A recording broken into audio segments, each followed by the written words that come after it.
Yeah, I go.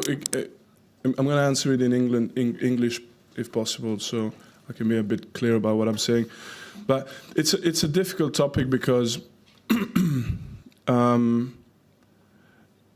I think it happens in this day and time anyway, where these type of topics are even more difficult to discuss, it seems, than it used to be in the past. You know, so you have on one side, because I watched the game live. I tried to to watch the Dortmund game, but it was on Prime apparently, so I didn't have the right thing. So I ended up watching Madrid and Benfica, and I was really intrigued by the game, you know. So I saw it happen live, and then there's a couple of different components to this story. There's what happens on the pitch. Second, there's what's happening with the fans as well. Third, there's what happens after the game. And for me, in those three things, there's some clear separations we need to make. So what happens on the pitch, for me, you have Vini Jr., who, when you watch the action itself, his reaction cannot be faked. You can see it. His reaction is an emotional reaction.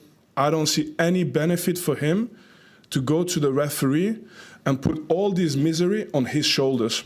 There is absolutely no reason for Vini Jr. to go and do this. And he does it, and when he does it, I think in his mind, he's doing it more because it's the right thing to do in that moment.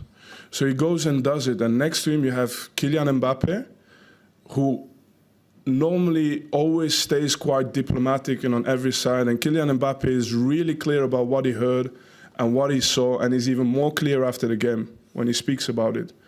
So all of this happens, but then of course you have a player who's hiding what he's saying in his shirt. And on the end, you have this side of it, which I think is a little bit okay. You have a player who's complaining. You have a player who says he didn't do it. And I think unless the player himself comes forward, it's difficult. It's a difficult case. So I understand this. But then in the background, you see in the stadium, there are people doing monkey signs. It's happening in the stadium as well. It's happening. You can see it's in the video. So it happens. You have on one side the altercation between the players. You have on the other side what happens in the stadium as well. And then for me, even worse, and I'm clear in what I say, is what happens after the game. So after the game, you have the leader of an organization, Jose Mourinho, who uses basically, who attacks the character of Vinicius Jr. by bringing in the type of celebration to discredit what Vinicius is doing in this moment. And for me, in terms of leadership, it's a huge mistake. And it's something that we should not accept.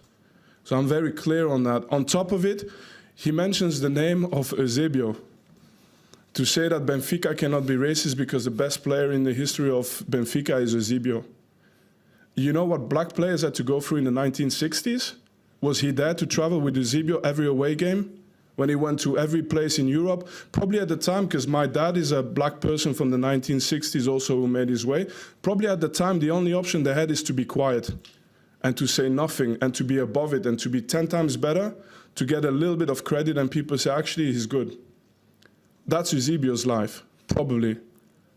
And today, to use his name to make a point about Vini Jr., who's actually finally in a situation where he can say something about it. There's a lot of players who play in different leagues still in Europe who don't have a voice. There's players today in Hungary, in Bulgaria, in Serbia. If something happens to them and they are black players, they have zero chance to have any kind of support. Vini Jr. at least is in a situation where a lot of people have made it possible for him to take this moment. But I'm just thinking, I'm sorry I'm going on this, but I'm just thinking, you know, when Jose Mourinho is doing the knee slide at Old Trafford, when he goes to, because he attacked the celebration of Vini Jr., when he goes to the fans in the semi-final Inter Milan against Barcelona, and he goes in front of the Barcelona fans and does his celebration, when he plays against Sevilla with AS Roma, and in that moment he's fighting with the referees, and the referees have to go under protection, leave the country under protection, after that game. In that moment, if someone was racist to Mourinho, I would have hoped that all of us would say, stop. It doesn't matter his celebration. Let's listen to what he has to say. And let's defend some simple things, some core things. And now I'm going to finish on this because you've opened up something for me here. But I'm going to finish on this. In the end, I'm not saying go left and kill or go right and kill. That's not what I'm saying. Deep down, I know I've met 100 people who worked with Jose Mourinho. I've never heard a person say anything bad about Jose. All the players who played with him, they love him. So I understand the person he is. I understand he's fighting for his team, he's fighting for his club, and he's made that decision.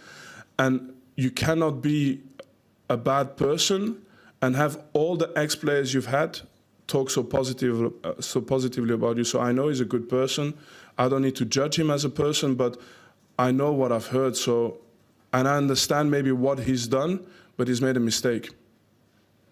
And it's something that hopefully in the future won't happen like this again.